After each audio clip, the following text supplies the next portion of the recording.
And this is not free money. You know, I've worked for this for 35 years. I've worked really hard. I do feel like it's all slipping away from me. I know that my window of opportunity is closing because I know that I'm deteriorating. Imagine working for the state, the civil service, the public sector for 30 years and then having to retire because of ill health, because of being diagnosed with Parkinson's disease, and then being told that you can't access your pension, the money that you're entitled to, because of backlogs, because of problems with the system and the pensions administrator. Well, that's Mick's story. I'm very much dependent on using savings and dependent on my wife's income for us to survive and to lead a normal life. And that's stressful. It is. And the thing about stress is it exacerbates Parkinson's symptoms. So anxiety, stress, anything out of the ordinary really affects my symptoms and makes me worse. There are things that I need to do for the house, adjustments I need to make that I intended to do with my retirement money to make the house livable for me as I get worse, as I progress, and I can't do it. And there are thousands of other people affected. At Capita, we're simplifying pensions. Capita is a pensions administrator. They took over the civil service contract in December and inherited a significant backlog of pension cases, which the government says Capita were aware of. There's currently a backlog of around 24,000 people waiting for an outstanding pension quotation.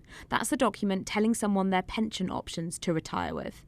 While around 8,000 people have faced delays in getting their money paid after getting a quote.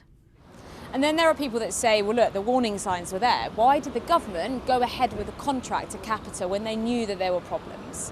The vice president of the Prison Governors Association says they were in a meeting in the autumn of last year where officials expressed concern.